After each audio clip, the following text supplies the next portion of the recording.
मित्रों,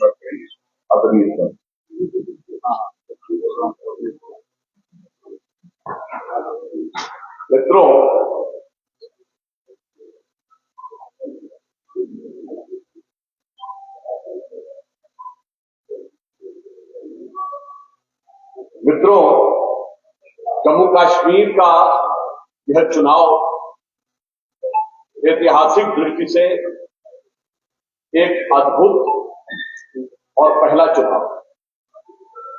ये पहला चुनाव मैं इसलिए कह रहा हूं कि आप सबको याद हो, जम्मू कश्मीर की विधानसभा 6 साल की होती है। क्यों होती थी? क्योंकि जब 42वां संविधान संशोधन लागू किया गया था तो सभी विधानसभाओं और लोकसभाओं की आयु बढ़ाकर 6 साल कर दी गई थी, जिससे छठ से जम्मू कश्मीर किया था। परंतु उसी संविधान संशोधन में सेकुलर वर्ड अडॉप्ट, अर्थात जम्मू कश्मीर के सेकुलर स्टेट बनने के बाद का यह पहला चुनाव। जम्मू कश्मीर में सामाजिक न्याय और सभी वर्गों की भागीदारी, अर्थात एससी, एसटी और ओबीसी को आरक्षण मिलने के बाद का ये पहला चुनाव। ग्रासरूट स्तर पर डेमोक्रेसी यानी पंचायती राज स्तर तक लोकतंत्र की शक्ति को पहुंचाने के बाद का ये पहला चुनाव। तो उस दृष्टि से मैं कह सकता हूं ये ऐतिहासिक और पहला चुनाव है, और एक लंबे दौर के बाद, सिर्फ उस दौर को छोड़कर जब यहां से लोग अनअपोज्ड हो जाते थे, चाहे 1951 का दौर हो, 57, 52, 67, 80 के दशक तक कोई स्थिति रही कि तमाम सीटों पर कोई चुनाव ही नहीं लड़ता था। अब उस दौर के बाद को छोड़ दें, तो एक लंबे दौर के बाद ये पहला चुनाव है जब घाटी में पाकिस्तान के झंडे नहीं।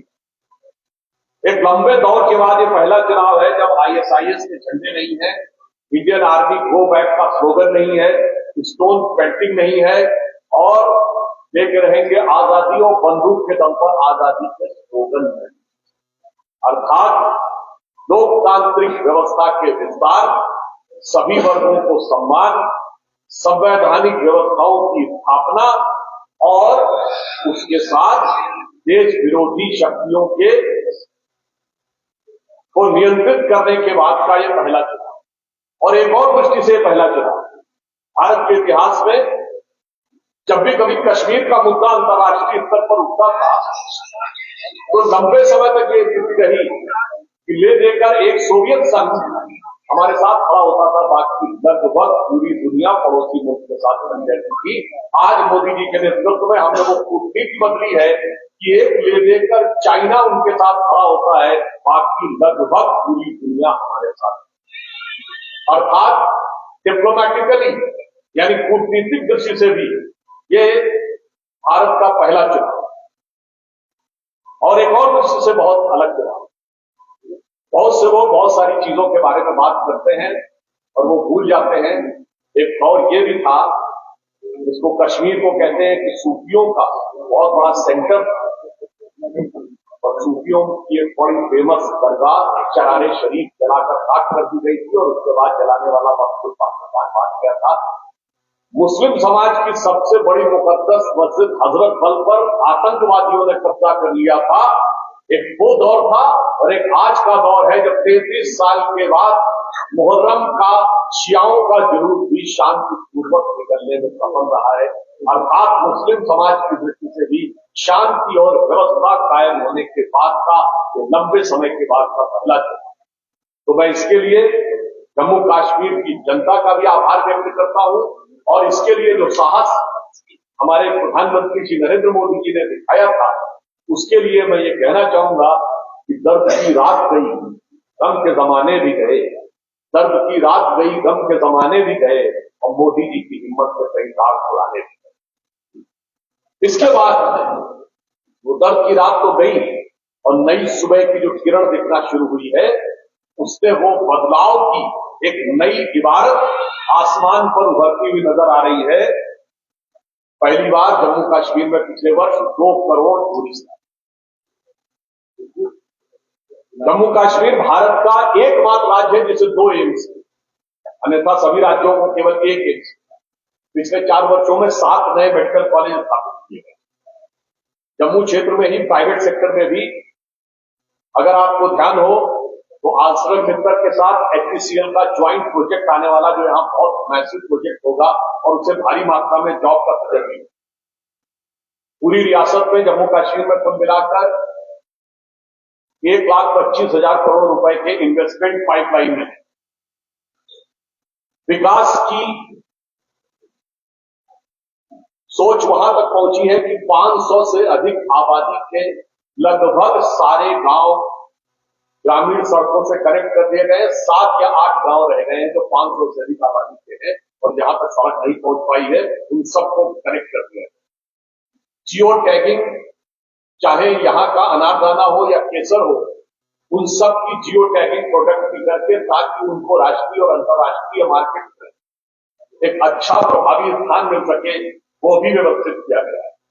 और बाकी मैं उस विषय के विस्तार में नहीं जाना चाहता। बहुत से लोगों ने आपको सारी बातें बताई होंगी कि फिर वो चाहे श्रीनगर जम्मू का एक्सप्रेसवे हो या दिल्ली कटरा का जो एक्सप्रेसवे बन रहा है वो हो, या सबसे लंबी टनल हो, और या फिर दुनिया का सबसे ऊंचा पुल चिनाब नदी के ऊपर बना के दिखाया है। ये दर्शाता है कि किस तरह का बदलाव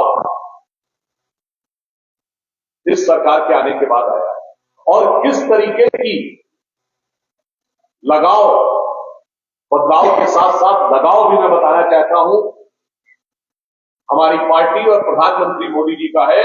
2014 में प्रधानमंत्री बनने के बाद मोदी जी ने जो अपनी पहली दिवाली बनाई थी जम्मू कश्मीर की सरहद पर सेना के सैनिकों के साथ, जो दर्शाता है कि उन्होंने अपनी प्रधानमंत्री के रूप में पारी का आगाज ही जम्मू कश्मीर के साथ गहरे लगाव के साथ किया। मगर इस चुनाव में एक और स्थिति यह है कि ये दो हालात के बीच चुनने का मौका है जम्मू कश्मीर की आवाज। मैंने कहा एक वो दौर था जो प्रधानमंत्री जी ने दिवाली बनाई, उन्होंने हिम्मत दिखाई, और एक वो दौर था, आपने हाल ही में सुना होगा कि कांग्रेस सरकार में गृह मंत्री रहे शिंदे जी का वक्तव्य, तो उन्होंने कहा कि होम मिनिस्टर रहते हुए डल लेक के ऊपर जाने में उनकी हालत क्या होती थी। तो मैं उसके लिए कहना चाहूंगा कि एक वो दौर था, जैसे कहते हैं ना, एक दिवाली, ये भी दिवाली, तो मैं उस दौर के लिए कहना चाहूंगा लहूलुहान की हालत और छेलम डरी हुई और खामोशियां रातों की दिन में भरी हुई थी और दहशत का था वो आलम गृह मंत्री के पैर के नीचे भर्ती कर। मगर आज वक्त बदला है। आज के गृह मंत्री ऐसे हैं कि उन गृह मंत्री को देखकर बहुत से लोगों की छाती फटने लगती है जो भारत विरोधी मंसूबे रखते हैं। और मैं ये भी कहना चाहूंगा आज के ये चुनाव में दो रास्ते, एक है तरक्की की नई सुबह का रास्ता और दूसरी है तबाही की पुरानी बर्बादी का रास्ता। एक गठबंधन जो इंडी गठबंधन और जो अन्य पार्टियां हैं ये उस तबाही के पुराने रास्ते पे ले जाना चाह रही हैं। जिसे मैं कहना चाहूंगा, तो प्रधानमंत्री जी ने भी कई बार बोला है कि 3 परिवारों ने अपनी जागीर की तरह इस सियासत को चलाया और तबाह किया। इसे अगर मैं कहना चाहूं AGM, अब्दुल्ला परिवार, गांधी परिवार और मुफ्ती परिवार। अब AGM का नहीं है, आवाम की हिम्मत दबा। अब आवाम ये तय करेगा कि जम्मू कश्मीर का मुस्तकबिल कौन होगा। ये 3 परिवार अपनी खानदानी जागीर समझकर इस रियासत की सियासत को अब तय नहीं कर सकते। परंतु इसके साथ ही मैं 1-2 गंभीर प्रश्न भी पूछूंगा। अभी आप लोगों ने देखा कि कांग्रेस के नेता विपक्ष राहुल गांधी अमेरिका में एक ऐसी सांसद इल्हाम उमर से मिले जिसने पाक अधिकृत कश्मीर को पाकिस्तान का हिस्सा बताया। जबकि पाक अधिकृत कश्मीर हमारा है। ये कांग्रेस पार्टी के समय में भारत की संसद का यूनानिमस रेजोल्यूशन, सर्वसम्मत रेजोल्यूशन है।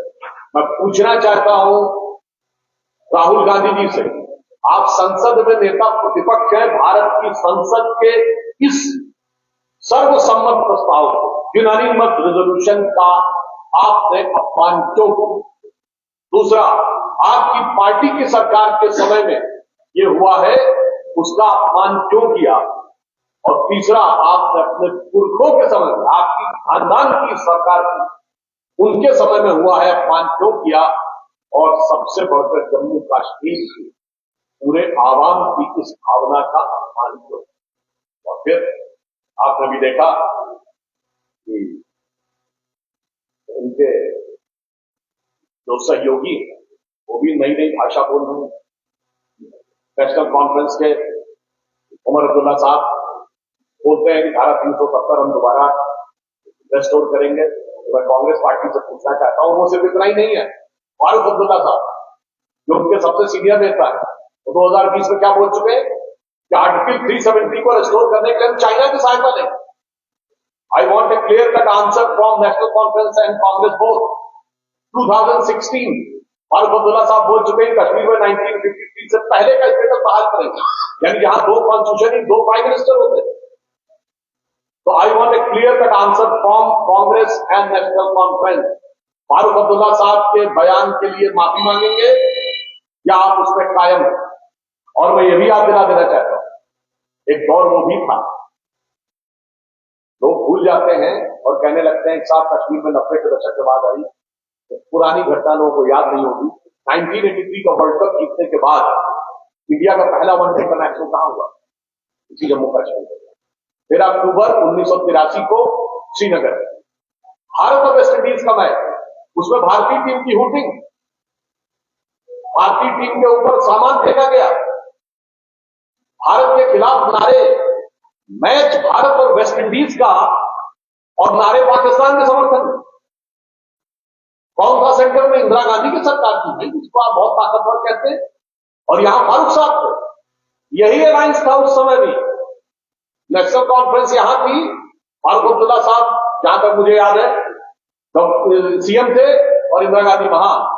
सोचिए वहां से विश्व युद्ध होते होते हालात जहां तक पहुंची, उसके बाद भी उनकी पार्टी की जो हालत है, तो कहते हैं राहुल गांधी डरो मत भाई, ये तो पहले अपने उससे पूछ लो, गृह मंत्री से। और इसी जम्मू कश्मीर में एक स्थिति ये भी थी, 1988 से 98 तक लाल चौक को राज्यपाल गवर्नर ठंडा नहीं करा पाया, और उस जमाने में भी हमारे वर्तमान प्रधानमंत्री युवा नेता के रूप में हमारे तत्कालीन राष्ट्रीय अध्यक्ष डॉक्टर मुनीर मोहम्मद वसीम की यात्रा के साथ मानव को झंडा फहराया था। ये मोदी जी की हिम्मत थी, और वो डरो मत वाली पार्टी के गृह मंत्री की क्या हिम्मत थी वो आप अभी सुन चुके हैं। ये दोनों पार्टियों की हिम्मत और हिकमत, दोनों में जो अंतर है वो साफ है। और आखिर में एक सवाल मैं अभी खड़गे साहब कल बोल के गए 20 सीटें और आ गए तो ये लोग जेल में। पहले तो बहुत आपत्तिजनक बयान है जो खड़गे साहब नेता प्रतिपक्ष राजनीति, कौन जेल में गया ये अदालतें तय करती, सरकारें नहीं तय करती। इसकी पार्लियामेंट में मेजोरिटी है या 20 सीटें कम और ज्यादा है, इसमें तो आपकी मेजोरिटी भी नहीं हो जाएगी। 20 सीटें कम या ज्यादा पे तय होगा। तो उनको याद दिलाना चाहता हूं, आपके जेल जाने वालों की इतनी प्रेरित है, आप खामखा में 2014 के बाद मोदी जी की सरकार का आरोप लगाते हैं। उनको पूछना चाहता हूं, आप सोनिया जी और राहुल जी पूछते थे डॉक्टर घराट केस में मुचक्के थे 50,000 को 2013 हमारी सरकार ने, कनिमोझी राजा 2011 में जेल गए, हमारी सरकार नहीं। आपके नेता सुरेश कालमाड़ी 2010 में जेल गए, हमारी सरकार नहीं। शिबू सोरेन 2006 में जेल गए, झारखंड के सीएम मधु बोरा 2008 में जेल गए, हमारी सरकार नहीं थी। करुणानिधि 2000 में जेल गए। मायावती मुलायम सिंह के ऊपर आय से अधिक संपत्ति के मुकदमे 2006 में जारी हुए। 1997 में लालू यादव जेल गए, 1996 में ललिता जेल गई।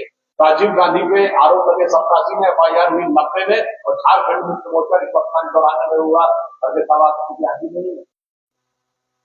नहीं, 30-35 साल से जेल से अंदर आने जाने का एक लोकसभा में अंक देखना चाहता हूं जो बता दें इंडी गठबंधन के किसी दल के किसी भी नेता ने पिछले 35 सालों कोई एक लोकसभा जिसमें जांच एजेंसी और अदालतों के चक्कर भ्रष्टाचार बिना काटे हो, मगर यहां पर तो पूछना चाहता हूं खड़गे साहब, आपने कहा कि इस चीजें और आ जाती तो फला जेल में होते। पर पूछना चाहता हूं अगर ख्वाबों ख्यालों वाली आपकी चीजें आ जाती तो जेल से बाहर कौन? यासीन मलिक, शब्बीर शाह, जहूर अहमद, आसिया अंद्राबी, जितने भी पत्थर कराने वाले थे तो बाहर आ जाते, जितने भारत के खिलाफ बोलने वाले थे सब बाहर आ जाते। हमारी सरकार आने के बाद हमने न हुर्रियत नेताओं से कभी बात की, न उन्हें पाकिस्तान से बात की। उस दौर में वो आते थे दिल्ली जलवाए जलाल से रेड कार्पेट वेलकम के साथ जलवा अफरोज, और अब आते हैं तो एनआईए और ईडी की पेशी में आते हैं। तो मैं सिर्फ ये पूछना चाहता हूं कि कांग्रेस पार्टी ये जवाब दे कि आपके ख्वाबों ख्यालों में अगर आपकी सत्ता आती तो जेल से बाहर कौन कौन होता? दिल के अरमान तो उसमें है। दूसरा, अगर आप 370 की बात कर रहे हैं इसका मतलब आप वो सारे हक और हुकूक जो SC ST OBC को मिले हैं समाप्त करने की बात कर रहे हैं। वाल्मीकि समाज दोबारा उसी परिस्थिति में पहुंचेगा और कश्मीर की लड़कियों को शादी करने के लिए जो बंदिश थी, क्या वो बंदिशें फिर दोबारा लागू होंगी? इसलिए मेरा उनसे सिर्फ ये कहना है कि वो साफ साफ ये बताएं कि आप राष्ट्र विरोधी शक्तियों के साथ क्यों खड़े हुए? आप जम्मू कश्मीर की तरक्की के रास्ते में रोड़े बनकर क्यों खड़े हुए हैं? और तो मैंने कहा जेल से किस किस को बाहर निकालने की तमन्ना आप दिल में समझ। अंत में मैं सिर्फ ये कहना चाहता हूं जम्मू कश्मीर के सभी लोगों से, आम जनता से कि देश बदलाव के एक नए मुकाम की तरफ आगे बढ़ रहा है। आप सबसे मेरा ये अनुरोध है, ये रिक्वेस्ट है कि मोदी जी के नेतृत्व में भारतीय जनता पार्टी का हम साथ दें। उनकी तरफ से ये लाइन कहते हुए मैं बात समाप्त करता हूं। अपनी पार्टी की तरफ से और प्रधानमंत्री मोदी जी की तरफ से मेरी हिम्मत को सराहो, मेरे हमराही बनो। मेरी हिम्मत को सराहो, मेरे हमराही बनो। अनेक क्षमा जलाइए हवाओं। सर एक सवाल रहेगा, मतलब आप मोदी जी से बात कर रहे हैं, उन्होंने जम्मू कश्मीर के अवाम को एक आश्वासन दिया है कि अगर एनसी कांग्रेस की सरकार आती है तो 5 वादे जो है वो करने लगे हैं कि जम्मू कश्मीर की जनता है उन्हें 25 लाख तक का जो है इंश्योरेंस मिलेगा और साथ ही साथ जो इंटरेस्ट लोन इंटरेस्ट है वो 5% फ्री रहेगा, महिलाओं को 3,000 रुपये मिलेगा। इस तरह के वादे जो है उन्होंने किए हैं, लेकिन उनके मैनिफेस्टो जो है उनकी तरफ से जारी नहीं किया गया। खड़गे जी की बात का 2 पॉइंट का उत्तर देता हूं। उनसे पूछिए आप किस राज्य के हैं, वहां क्या हुआ कर्नाटक में? वादे किए थे, मिला कुछ नहीं, खटाखट खजाना होने लगा तपाचट, और SC ST फंड का पैसा आपको अपने गारंटी स्कीम के लिए डाइवर्ट करना पड़ा। अच्छा, यहां पे वो खटाखट वाला वादा नहीं किया है। अब सरकार आई, उसको कहना चाहिए था कि वो केंद्र की सरकार नहीं, राज्य को उसको कहते 4,000 5,000 खटाखट देंगे। और दूसरा मैं जवाब देना चाहता हूं, आपके जम्मू कश्मीर के बगल में हिमाचल क्या हुआ वादे में भाई? कंगाली के कगार पे पहुंच गई वहां की सरकार। चीफ मिनिस्टर कह रहा है कि साहब तनख्वाह मत दो। तो बस मुझे लगता है खड़गे साहब जम्मू से खड़े होकर बगल में देखें तो हिमाचल की अपनी सरकार देख ले, और दूर तक नजर जाए तो अपने खुद का राज्य कर्नाटक देख ले, तो दूध का दूध पानी का पानी। सर जिस तरह से रशीद बाहर आए हैं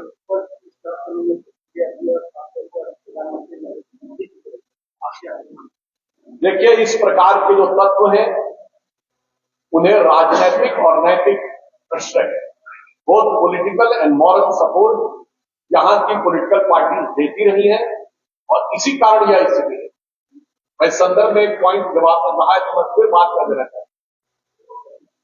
जिस तरीके की बात अफजल गुरु को लेकर बोली थी उमर अब्दुल्ला साहब ने, कल राहुल गांधी अमेरिका में थे, कल का दिन क्या था? 11 सितंबर 9/11 का दिन था ना। 9/11 अमेरिका की पूरी हिस्ट्री का सबसे बड़ा सिक्योरिटी लैप्स था, अमेरिका की हिस्ट्री का सबसे बड़ा इंटेलिजेंस रोड था। मैं चुनौती नहीं करता हूं कोई अमेरिका की विदेशी को विपक्षी पार्टी दिखाइए जिसने सरकार के खिलाफ प्रदर्शन किया और कहा सिक्योरिटी लैप्स है और सरकार इस्तीफा दी। उसके जो मुख्य आरोपी थे खालिद शेख मोहम्मद अट्टा, उसके पक्ष में कोई अमेरिका के अपोजिशन पार्टी का कोई बयान दिखाइए, टीवी कैमरे पर बोलता हुआ दिखाइए। यहाँ पे पार्लियामेंट का अटैक करने वाले के पक्ष में बोलते हैं, इसलिए ऐसे तत्वों की हिम्मत बढ़ती है और वो सिर्फ प्रधानमंत्री जी के खिलाफ बोले, हमारी पार्टी के खिलाफ बोले वाला बात है, देश और मुल्क के खिलाफ। आपने हिमाचल की बात की, अभी शिमला में के हालात बड़े हैं, मैं राहुल गांधी से कहूंगा डरो मत, इतनी हिम्मत तो करो कि ये कह सको कि जो अवैध निर्माण है वो हम ढहा देंगे। मुझे लगता है इतनी डरी हुई सरकार तो कभी देखी नहीं, जो अवैध निर्माण खूब होने के बाद भी उंगली उठाने की हिम्मत नहीं कर पा रही है, बाकी कलम कर। गांधी एक सवाल जो है कि आपने बताया कि 2020 के बाद संविधान बदलाव हो, उसके बाद राष्ट्रवाद कश्मीर में आज हम देख रहे थे तो प्राउड इंजीनियर अचीव उनके साथ और उन्होंने जो स्टेटमेंट दिया, उन्होंने कहा कि प्रधानमंत्री नरेंद्र मोदी से ज्यादा अमन हम चाहते हैं, लेकिन कब्रिस्तान पर हम किसी भी सूरत में नहीं, हमें अमन चाहिए हमारे तरीके। देखिए, उनके अमन का मुजाहिरा पिछले 30-35 सालों में हो चुका है। वो अमन वो था जहां गोलियों की गड़गड़ाहट थी, ISIS के झंडे थे और कोई भी भीड़ निकलती थी, स्टोन पेंटिंग करते हुए किसी इंस्पेक्टर अयूब पंडित जैसे व्यक्ति को मारते थे। कर्नल फैयाज ने उनको मार दिया, भारतीय सेना का एक आर्मी का सोल्जर था औरंगजेब, उसको मार दिया। आप हमारी सरकार रहते हुए मैं आपको बताना चाहता हूँ ऑल आउट हमने अपनी सरकार और इनकी हिम्मत जानते हो किया था आपने, तो मैं बता रहा हूँ हिम्मत क्यों बढ़ती है। जब तक जम्मू कश्मीर की सियासत में उन लोगों को ताकत मिलती रहेगी जो कहेंगे कि अफजल हालात का मारा था, याकूब मेनन की जुडिशियल किलिंग हुई, बुरहान वानी भटका हुआ नौजवान था और भारत का आर्मी चीफ और ठाकुर, ये लोग उस मानसिकता को करते हैं और वो मानसिकता अब कम होनी शुरू हुई है और इसीलिए जम्मू कश्मीर अमन के यहाँ पर आ गए,